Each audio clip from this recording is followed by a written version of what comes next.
प्रथम वर्ष संस्कृत साहित्य के सभी विद्यार्थियों का स्वागत है। प्रिय विद्यार्थियों, फर्स्ट ईयर में जिन छात्रों के ऑप्शनल विषय में संस्कृत साहित्य है वे उत्साह के साथ ये वीडियो देखें, सुनें, समझें, बार बार देखें और नोट्स बनाएं। जो सामग्री मैं आपको यहाँ उपलब्ध करा रहा हूँ, आप घर पर अच्छे लेखन से उसको नोट करते जाएं। आपके पास ये लिंक मौजूद है, हमेशा के लिए है। जब भी आपकी इच्छा हो तब देखें, सुने, समझें। आप जब जितना देखेंगे, जितना सुनेंगे, समझेंगे, आपकी वोकैबुलरी अच्छी होती जाएगी, आपकी भाषा पर आपकी पकड़ होती जाएगी। केवल संस्कृति नहीं, हिंदी पर भी आपकी पकड़ होगी, असाधारण पकड़ हो जाएगी।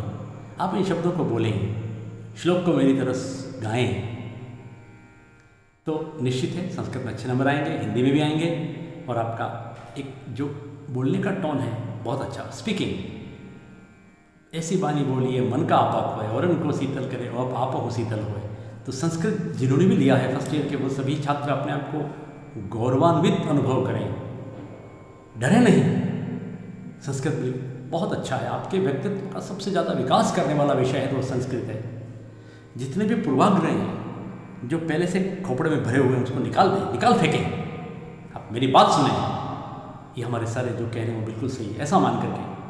तो केवल विद्यार्थी नहीं, जो व्यक्ति, जो साधारण संस्कृत प्रेमी, जो चाहते हैं कि संस्कृत के माध्यम से हमारे बोलने का अभ्यास कितना अच्छा हो, अक्षरों को, क्योंकि कहा गया है एकः शब्दः सुप्रयुक्तः स्वर्गे लोके च कामधुक् भवति। अच्छे तरीके से जो बोला जाता है सुप्रयुक्त, वह स्वर्ग लोक में इच्छानुसार फल देता है। हमें तो इस लोक में फल चाहिए, उसके लिए क्या होगा? बोलने का। एक अच्छा स्पीकर अपने जीवन में जो चाहे वो प्राप्त कर सकता है। अच्छे वक्ता बनने के लिए चाहिए, संस्कृत से बढ़कर कोई भाषा नहीं हो सकती है, लेकिन अभ्यास करना पड़ेगा। संस्कृत अभ्यास का नाम है।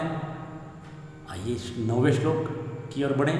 इस समय नीति शतकम के मूर्ख पद्धति, जो मूर्ख विषय है, मूर्ख निंदा, मूर्खों की कुछ मूर्खताएं, कुछ अधोवृत्तियां हैं जीवन की, उसको छोड़ देने का संदेश दिया है भगवान। भी अपने भक्तों को यही उपदेश देते हैं। कवि ने एक तरह से, चाहे हमारे भारत में जितने भी संत महात्मा वो भी यही कहते हैं।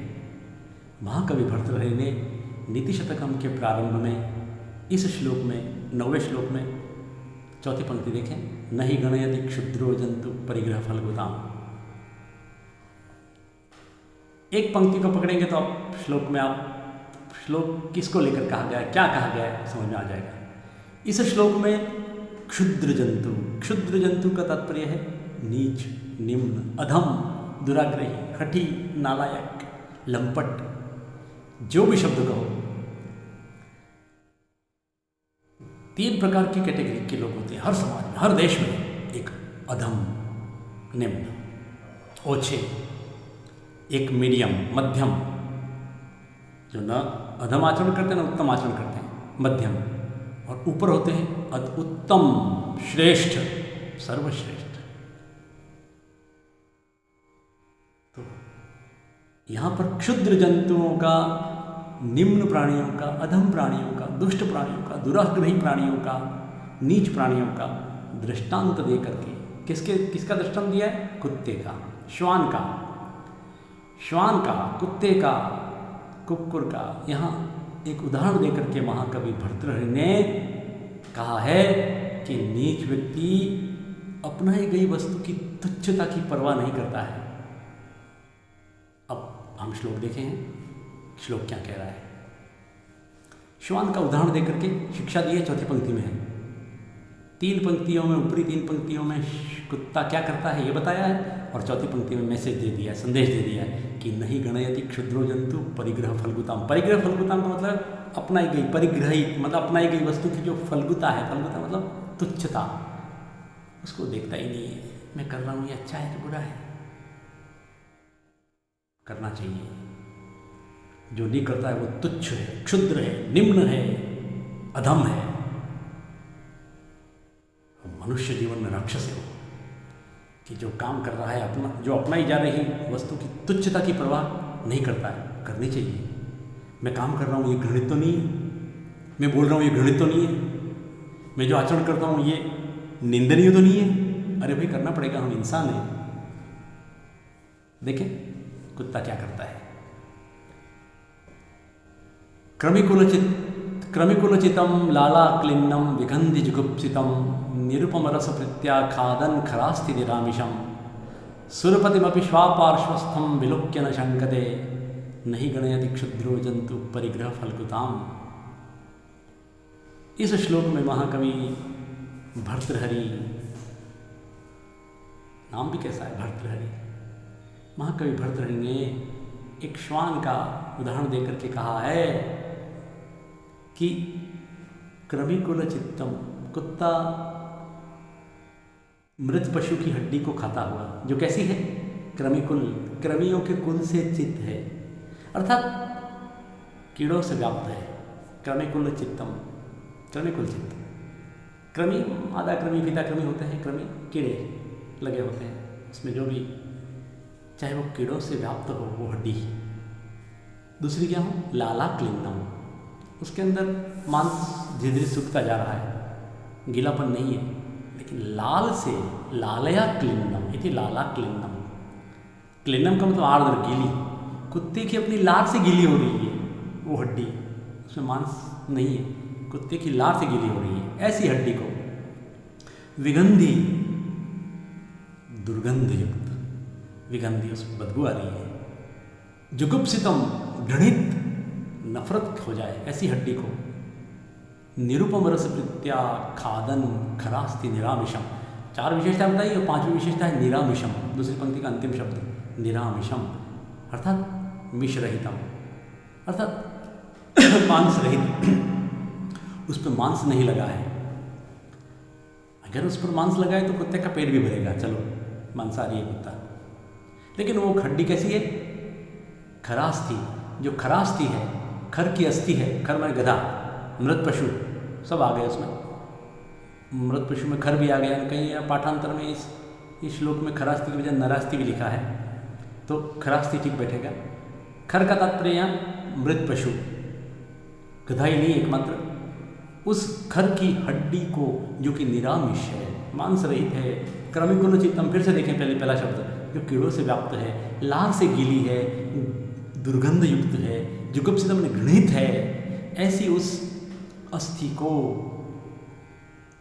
कैसे खाता हुआ, निरुपम रस प्रत्याखादन, अनुपम रस, निरुपम, बड़े चाव से पूंछ हिलाता हुआ, जैसे कोई उसको 56 भोग मिल गए हों, इस तरीके से खाता हुआ, निरुपम रस प्रत्यय, निरुपम रस प्रीति से खादन, खाता हुआ, खादन में शत्रु प्रत्यय, खाद धातु शत्रु प्रत्यय करने से खाता हुआ, ऐसी हड्डी को चबाता हुआ, मृत गधे की या मृत पशु की ऐसी हड्डी को जिसमें मांस नहीं है, घृणित है, विगंधी है, लार से गिली है, कीड़ों से व्याप्त है, ऐसी हड्डी को खाता हुआ कुत्ता क्या करता है, सुरपतिम अपि श्वा पार्श्वस्थम, श्वा माने कुत्ता, सुरपतिम अपि पार्श्वस्थम विलोक्य, पास में देवयोग से अगर सुरपति इंद्र भी आ जाएं, इंद्र को देख करके भी न शंकते, शंका न नहीं करता है, शर्माता नहीं है। ये अपना भर्तरी अपनी शैली है कहने की कि वहाँ से अगर देवराज इंद्र भी जा रहे हों तो उनको देख करके कुत्ता शर्माता नहीं है, उसी चाव से खाता है, उस हड्डी को वैसे ही खाएगा। संयोग से सुरपति, सुराणाम पति इंद्र भी अगर धरती पर आ जाएं और वहाँ से निकल रहे हों तो कुत्ता लजाएगा नहीं, न शंकते, पास में स्थित सुरपति विलोक्य देख करके किसी प्रकार का कोई उसको शर्म नहीं होती है। कह दी बात अपनी भर्तृहरि ने। अब चौथी पंक्ति में संदेश दे रहे हैं, कुत्ते को लेकर बात कही तो कुत्ता कहाँ समझने वाला है भाई ये बात। कुत्ते का दृष्टांत देख करके मनुष्य समाज में जो कुत्ते हैं उनको कहा जा रहा है, हमारे मानव समाज में जो इस प्रकार की हरकतें करते हैं वो उनको कहा, उनको लेकर भर्तृहरि का स्पष्ट संदेश है कि समाज में, मानव समाज में जो क्षुद्र जंतु होते हैं, क्षुद्र, छोटे, अधम, नीच, दुष्ट, दुराग्रही, हठी। यहाँ कोई जाति का नाम नहीं है, ध्यान रखें। विद्यार्थियों को संस्कृत साहित्य में ये जो शब्द हैं उनका बहुत व्यापक अर्थ लेना होगा।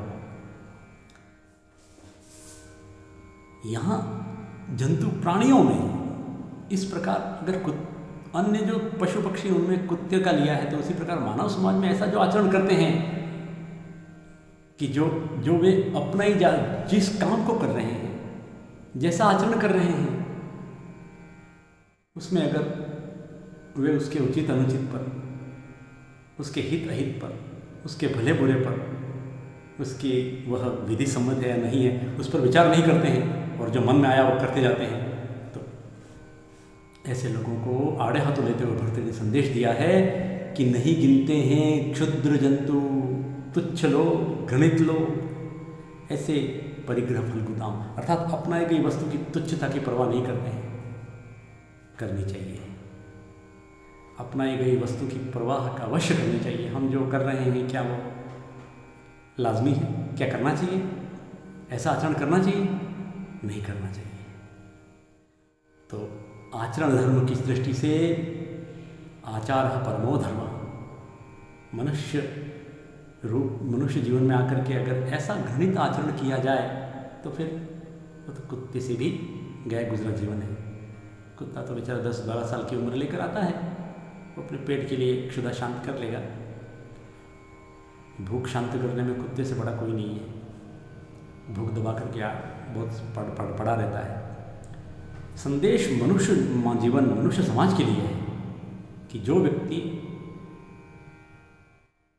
इस प्रकार करता ही जाता है, अतः उसको अपनाई गई वस्तु की तुच्छता को ध्यान में रख करके इस प्रकार का निंदनीय कर्म नहीं करना चाहिए। श्लोक का प्रसंग संदर्भ देखें। क्षुद्र मनुष्य अपनाई वस्तु पर ध्यान नहीं देते हैं। आम जो संस्कृत प्रेमी हैं, जो नीति शतक का रसास्वादन कर रहे हैं, मैं उनका स्वागत करता हूँ।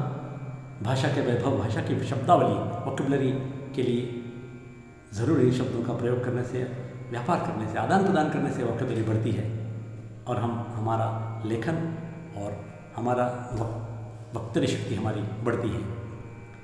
ये अनुवाद, ये भावार्थ विद्यार्थी चाहे तो इसे नोट कर सकते हैं। आपके सामने ई कंटेंट के माध्यम से लेख्य सामग्री है।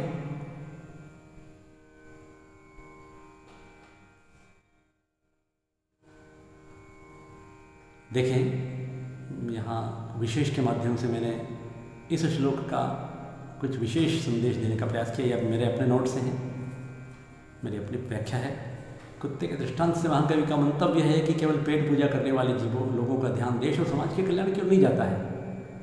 यही पशु प्रवृत्ति है कि आप ही चले। वही मनुष्य है कि जो मनुष्य के लिए, मनुष्य जीवन का साफल्य स्वार्थ के साथ परार्थ और परमार्थ की साधना में होना ही जीवन है। तो ये हरिणी छंद था इसमें, इस श्लोक में। अगला श्लोक पढ़ेंगे,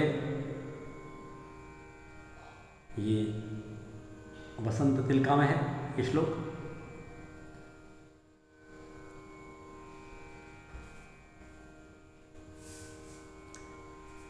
देखिए, इसको गाएं मेरे साथ। इसका भी बहुत बड़ा संदेश है, इस श्लोक का भी। क्या है? चौथी पंक्ति कह रही है, विवेक भ्रष्टानाम भवति विनिपाता शत्रु। जिस श्लोक में चौथी पंक्ति में सुक्ति आ रही है वो श्लोक महत्वपूर्ण है परीक्षा की दृष्टि से। ये देखेंगे, विवेकहीनों का पतन श्लोक का है। जो शीर्षक है वो, जिसने अपना विवेक खो दिया लुढ़कता रहता है, सैकड़ों प्रकार से जिंदगी में टप्पे खाता रहता है। जिसने विवेक खो दिया, विवेक नहीं खोए, विवेक बना के रखें। जीवन में बहुत ज़रूरी है विवेक। उचित अनुचित का उचित और अनुचित क्या करना है क्या नहीं करना है, ये विवेक। शिरः शार्वं स्वर्गात् पशुपति शिरस्तः क्षितिधरम् महिद्रादुतुङ्गादवनिमवनेश्चापि जलधिम् अधोधो गङ्गेयं पदमुपगतास्तोकमथवा विवेक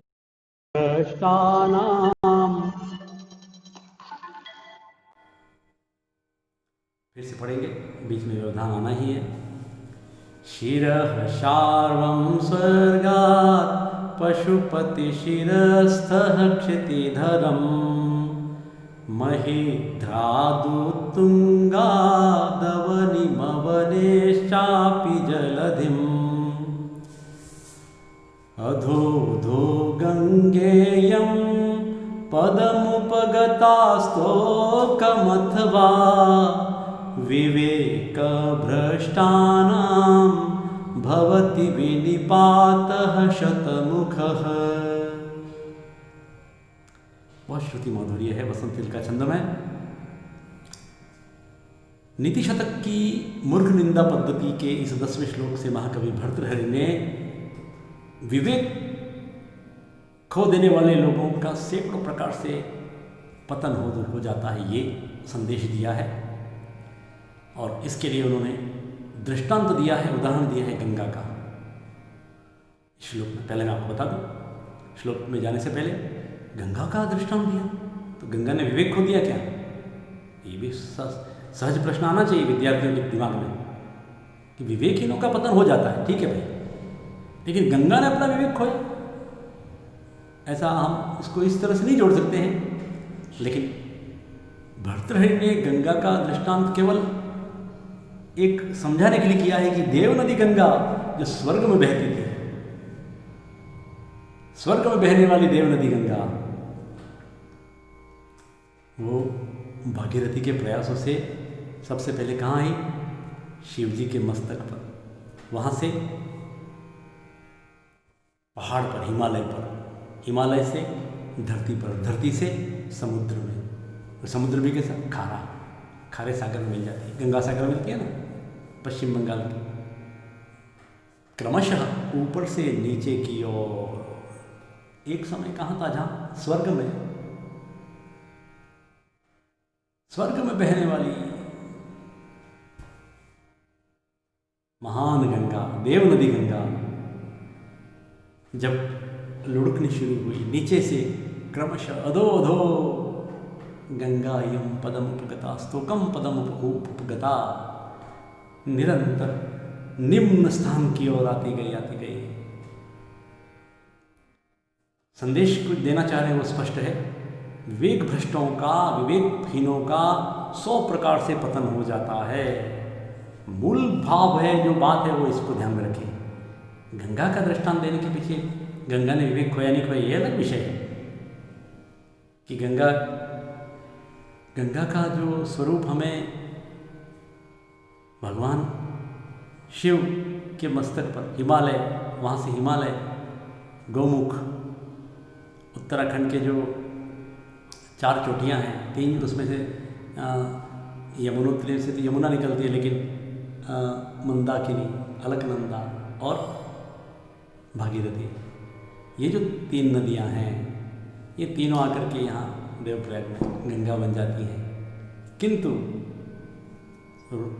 उत्तराखंड से निकलती हुई हरिद्वार के कनखल में आई गंगा जिस प्रकार धरती पर किस प्रकार वह प्रदूषण की मार झेलती है, आज क्या दशा है गंगा की, उसको देखकर तो यही कहा जाएगा कि कहाँ पतित पावनी, बहुत परम पावनी गंगा, पुण्य सलिला माँ गंगा।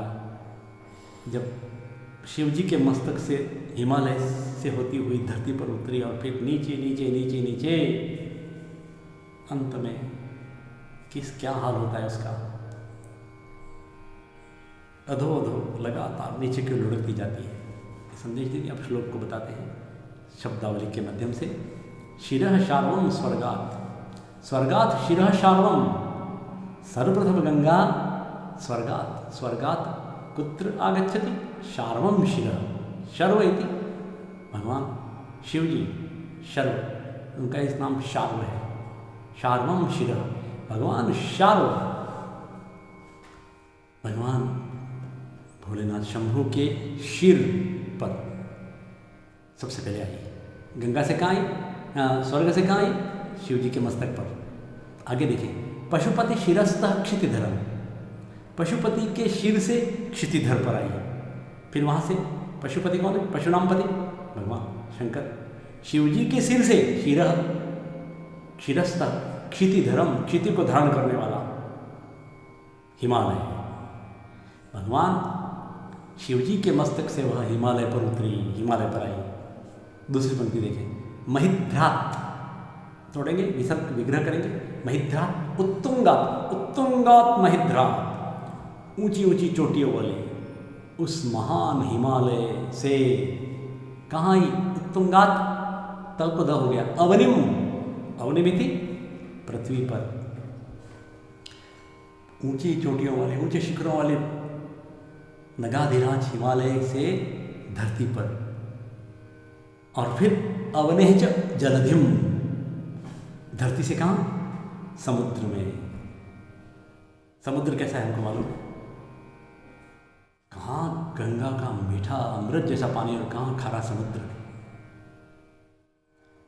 अब दुर्दशा दिखा रहे तीसरी पंक्ति में, अधो अधो, लगातार अध अध, इयम गंगा, यह गंगा, गंगा इयम, गंगेयम, गुण संध्यात गुण, गंगा इयम गंगे, इयम गंगा, स्तोकम पदम उपगता, अधो अधो, लगातार निरंतर नीचे की निम्न की ओर, यह गंगा, देव नदी गंगा, स्तोकम का मतलब निम्न स्थान की ओर लुढ़कती गई। ये बात कह दी, उसके बाद कह रहे हैं अथवा विवेक भ्रष्टानाम भवति विनिपात शतमुख, अथवा क्या कहें भाई, विवेक भ्रष्टों का, जो विवेकहीन हैं, विवेक खो चुके हैं, जो लोग विवेक से भ्रष्ट हो चुके हैं, गिर चुके हैं विवेक से, उनका भी शतमुख विनिपात भवति, सब प्रकार का विनिपात होता है, पतन होता है, जिन्होंने जिंदगी में विवेक खो दिया। इसलिए जीवन में विवेक बनाए रखना बहुत ज़रूरी है। कदम कदम पर जिंदगी परीक्षा लेती है। जो अपने विवेक को बनाए रखेंगे वो सफल होंगे। कब कौन सी घड़ी में जिंदगी आपसे परीक्षा ले ले और आप अपना विवेक खो दो, खत्म। चरित्र बनाए रखना, चाल और चरित्र बनाए रखना बहुत ज़रूरी है। अगर आप स्खलित हो गए, अगर आप अपने पद से हट गए, कोई ऐसा काम कर दिया तो खत्म, जीवन खत्म हो गया, जीवन नारकी हो गया, परिवार को सजा मिलेगी उसकी। थोड़ा सा मैं रामचरितमानस का यहाँ आपको कि रामचरितमानस में, सुंदरकांड में हनुमान जी रावण को समझाते हैं, हे रावण, क्या क्या थेरेपी दी है? रावण माना नहीं।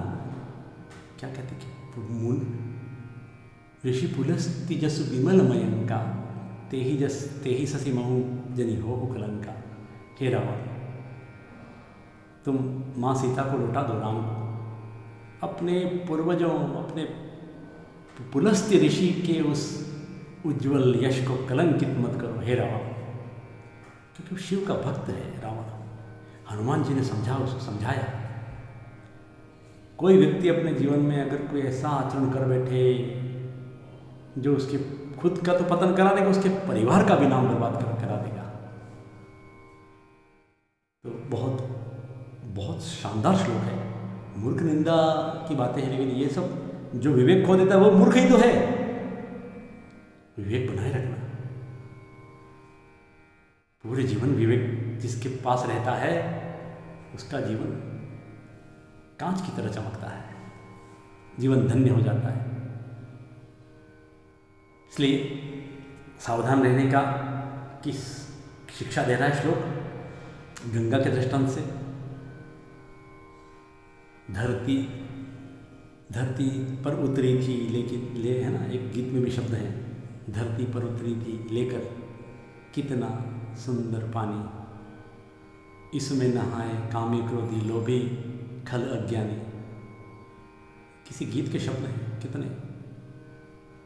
लाई दूध जैसी धारा, गला स्वर्ग से उतारा, इसकी लहरों में है जीवन, इसकी में है किनारा, नदी और नारी कहे।